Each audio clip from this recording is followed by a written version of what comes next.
Are you tired of the pressure of having to have it all together in your 20s and 30s? In this video, you are going to learn how to redefine success, find contentment, and handle all of those nosy family questions that you're bound to get this Thanksgiving. And by the end of the video, you'll know that it's okay to not have it all together. Hey Wealth Builders, welcome back, and my name is Mishak. And I'm Akiva. I'm a certified financial planner and money coach for young professionals in their 20s and 30s.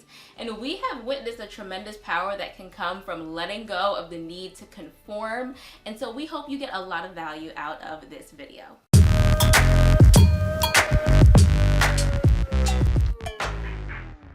So first, let's talk about redefining success. I feel like a lot of us are built with this mentality or are fed this mentality, especially those of us who come from immigrant families like us, of the American dream, right? We have these typical markers for success, right? It's the white picket fence and, you know, the family with the dog and the whatever and the six-figure job and cushy salary and career, right? These are the things that we kind of think about when we're thinking about markers for success and often affect subconsciously or consciously the goals that we set for ourselves as young adults. And then we often get really defeated when we find out that we are not able to achieve these milestones as easily as others, or we're putting ourselves down because we're trying to figure out, why are we not here yet, right? Isn't this what I'm supposed to be doing? Everybody's asking me what I'm doing with my life, and I just feel like I'm so behind. Even though I'm only like 21, it's okay, right? And so I think the first thing really is to redefine what success means for ourselves and for honestly, for our entire generation. Yeah. And I would say that is, I think, what our generation is doing. They're really breaking down those barriers and saying, you know what, like, yeah, maybe you had your 9-to-5 job, but maybe I'm doing something completely different. Maybe I'm pursuing content creation, where anyone that's in that game knows that there's ebbs and flows. Some days you might get a $5,000 contract, and maybe you might have a dry week or something like that, where it's not the go to work, get paid, and that standardized structure that most people in the country have. And I would say something else, you know, to add to is some of the people that may be thinking out there, well, hey, maybe I don't want some of these things, right? Like maybe my parents are, oh, when are you going to get the house? Or when are you going to get a car? Or when are you going to do this? And when you going to move out my house? Yeah, when you're going to have kids. And it's like, hey, I don't know if I want any of these things, right? I'm just trying to figure it out.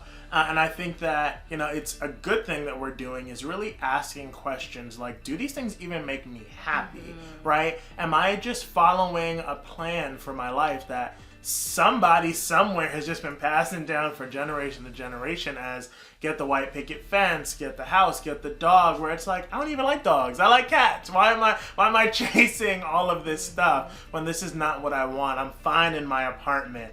I'm fine in this. Why do I need to have this big grandioso thing?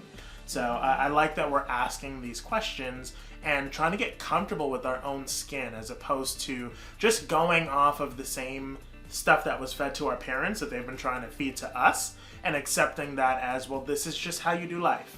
Yeah, and they honestly 9 times out of 10 will not understand, right? I am still convinced. My mother was asking me a couple of days ago who I work for, okay? Like, they will not understand your path or like sometimes what you are actually doing. Like, they see, oh yeah, we know they post videos, but they have no idea like what else goes on behind the Super funny that she mentioned that because my mom knows like the general area that I work in, but my dad swears that I'm an accountant.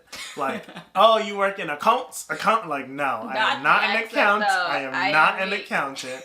I studied business, but I work in human resource management. I am not an accountant. So I just thought that was funny because that's it. They will look at you sometimes like you're an alien, like, huh? Yeah. You're doing what? Like, I don't understand that if it's not doctor, teacher, like some sort of profession that they are able to identify with, they'll know what you're doing. It's like, oh, well, I just know he doing this or doing whatever. I'm proud of him, but I don't know what the heck he's doing. Yeah, and that's highly cultural too. In our culture, there's certain professions that A, just make sense from an exposure perspective, and B, that are well respected. But that could be, you know, whatever, apply that to your own situations where a lot of times parents, they just will not understand. And it's not that they don't love you or they don't, you know, want to see you succeed. It's just sometimes they can't wrap their heads around what it is that we're trying to do differently.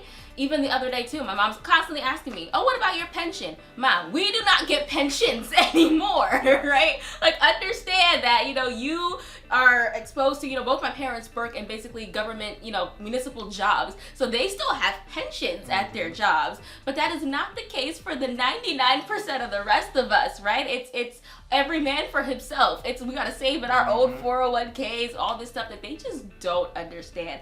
So sometimes don't beat yourself up about it and feel like your parents are just constantly disappointed in you. A lot of times they just really don't understand, right? And I feel like it's a generational thing, it's a cultural thing, it's so many things that go into that, so give yourself some grace. The other thing I'll say here too is that even if let's say they did understand, right? Let's say that this is not something that's foreign to them. Another big aspect to this is the fact that times are different. Like, our generation is just growing up with like battle after battle after battle, it seems. Like, we can just never get ahead, right? If it's not one thing, it's another. If we're not trying to climb out of tons and thousands and tens of thousands and hundreds of thousands of student loan debt, we're trying to buy houses in a market where the interest rates are 7+%.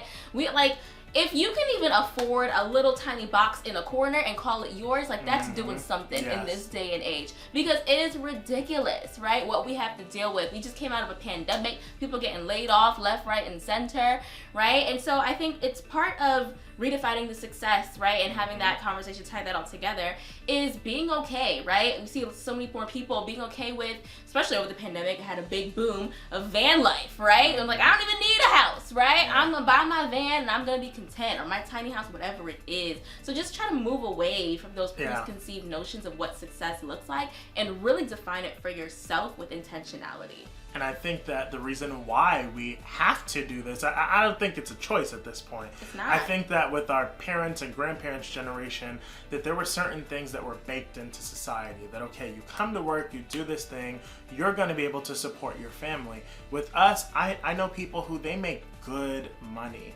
Six figures, much more than what I'm making, double, triple my salary, and they're still struggling. And it's not that they're like out here doing anything, honestly, any different than what, maybe parents or grandparents might have been doing differently. The only big thing is like maybe the student loan piece that they might have, but it's like, okay, they have a car note, or they're renting or doing whatever. Like, these things are just much more expensive than they were back then, where the cost of living has increased way more than the salaries and earnings that employees are earning. And that's why our generation is so into the side hustles, into all these other things, we ain't got no just choice to make ends meet, because there is no choice. We don't have the protections of, hold on, we got to keep this low, or your earnings have to keep up with inflation. These days in ages, like, it's not. You're getting a 1% increase at some jobs, and inflation is at 8-9%. Like, what is that doing for you? So we've had to become so crafty, because that's the only way that we can survive, is by living in a tiny house, or living in a van like Akiva mentioned, or buying a property and having all your homeboys and all your friends sharing that one spot, so that you can afford to live and go out to a movie or do something like that if you want to do that, or go on vacation.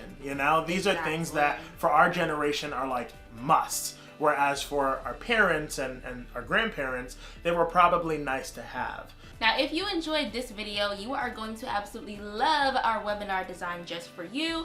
It is called Wealth Unlocked: From Stumbling to Soaring in Your 20s and 30s Without a Six-Figure Income. We're going to be sharing our personal anecdotes of how we were able to grow our wealth significantly without six-figure salaries. I'm going to be debunking 3 major money myths that might be holding you back, and I will also be sharing with you my secret framework. Okay, it's not that secret, but you'll learn it on the webinar. The musical framework for financial success, and you'll snag a special invitation to join me in our group money coaching program. So if you are ready to thrive and not just survive when it comes to your money, yes, even if it feels like the world is about to spin off of its axis right now, you want to join that webinar. The link will be down in the description box below.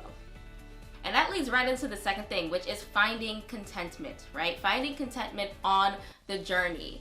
It's okay to aspire. It's okay to have goals. You should. That's great. Things to look forward to. Always looking to elevate yourself where you can.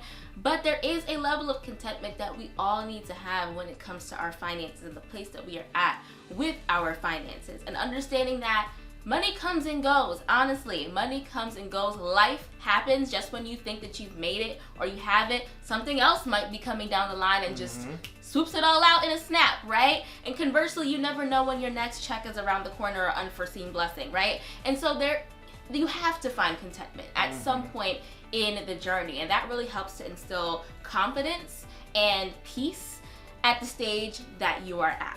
Yeah.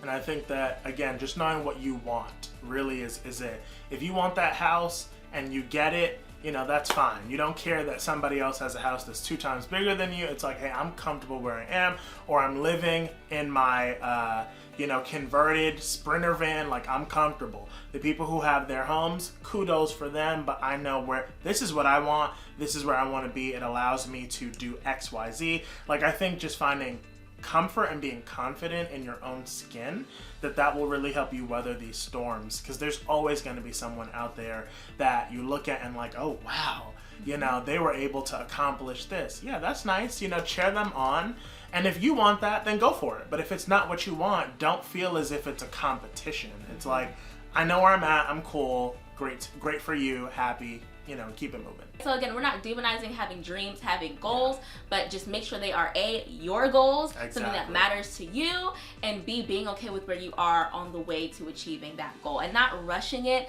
not being impatient, because also I find that when you're impatient, that's when you start making mistakes and slipping up and getting yourself actually further and further away from the goal that you want. So how then do we put this all together and really approach these conversations, these questions, these off-the-cuff comments that we are bound to get when we're around that table and seeing all the family, the grandparents? I feel like those can be the worst ones sometimes, right? The older they get, the more just, flipping up the mouth they are sometimes. The aunties, the uncles, whomever, because we know it's bound to come. So what are some suggestions and tips that you have for when you inevitably get those questions about, hey, what's going on with you? And it's always coming with a side of, either I don't understand or I don't really get the vibe of approval going on. Can you say mind your business, or is that too rude? No, we're not going to do that. Yeah, so we won't do that. We won't say mind your business. But I would say, take a deep breath. Don't get too worked up about it. And really, again, find that happy place. And I would, in a polite way, say really it's none of your business. And we're gonna have to get better language than that. In a polite way, like, you might not use that exact phrasing, but I don't know, it's like a fine line, because I feel like when you explain everything that we've been saying, people say that you're whining. That, oh, life was hard for me too, It's like when the next time your parents try to tell you about the water well they had to go walk to at 4 a.m. to bring water back before they went to school, they will be quick to tell you those stories. It's like your struggle will never outdo their struggle. So to some level, that's what I'm saying. It's just like, hey, you know what? It's really not your business. You just have to let it go, because if it's someone who is open-minded and can recognize that, okay, yeah, it's different for you. Like, number one, on a generational thing, like, my mom went to college, my dad didn't. College was something that was pushed, but my mom could relate to the college struggle because she didn't finish paying off her student loans until I started high school. It was quite a number of years, and I started high school at 14, so at least 14, and it was more than that. She didn't have me for a number of years, after she finished. So we're talking like, decades. Yeah, a long time. So she was very comfortable with the student loans, so she understands that struggle. Whereas Akiva's parents, who are immigrants who came to this country, like mine, but they were not able to get financial aid and things like that. They weren't citizens or they paid for everything, and they still operate on that. They don't even have credit cards. They don't. So the only debt that they've ever had has been like a few, like literally you can count on one hand the amount of debt that they've taken out. So they sympathize with the student loan struggle that we have and their other children have, but they truly don't get it because they were never in that situation. They understand maybe the struggle because maybe at that time it was hard, but they don't get this, oh, we got to pay back these loans. Like, they're happy for us. And it feels like who you're talking to, people like that would understand and empathize. Someone who is like, oh, well, I paid off my student loans and why can't you pay off yours? Don't waste your breath, okay? Because they don't get it. and they don't understand, even like when it comes to student loans, people who were paying off their student loans in my mom's time frame, where again, things were, relatively, the economy was different, where you could get yourself a nice little apartment for $500-$600 or whatever in New York when my mom and them were growing. It's like, you can't get that no more. They don't understand it. So while they're paying those type of rents now, if they don't own a home, well into the thousands, they don't have that student loan debt. More than likely, they don't have the debt of children, or I shouldn't say children are in debt, but they don't have the expense of taking care of children anymore. Most of the children are older, they've left the nest, so it's just them and, their parent, the other parent, or their other partner, or whatever it is, or by themselves. So they don't get it, because they're also a little bit far removed from that. Again, the people who get it, the people who don't. And I would just find a way to politely just, say, hey, explain it, and if they're still not willing to accept what you're saying, then don't waste your breath anymore. Yeah, just let it roll off your tongue. There's no reason to create an issue over it either, right? Or make that into a thing where now everybody's walking on eggshells for the rest of the night, right? Thanksgiving table, everyone's mad. And that is why it's so important to be confident in yourself. Going back to being okay, standing flat-footed and divine, as they say, in where you are and your contentment in your definition of success. Because when you feel confident about it, nobody else is really gonna rattle that for you, right? And so once you feel that confidence and you have that for yourself, it is easy to, explain, like we've been saying, try to explain to the person so they can try to understand. And if they don't, knowing that's okay, and you being confident in that as well, where you can still maintain these relationships with people. It doesn't have to ruin your relationship or ruin your evening.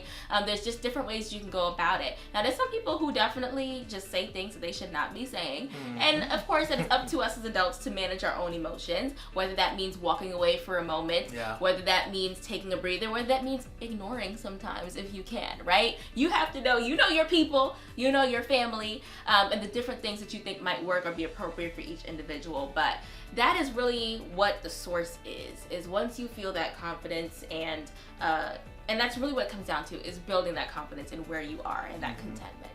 So I think that is going to be the most important thing we can share when it comes to managing these conversations with family and friends that you love. Share your thoughts below. How do you redefine success for yourself? And how will you be handling these difficult conversations at the dinner table this holiday season? Thanks for watching, and we'll see you in the next one.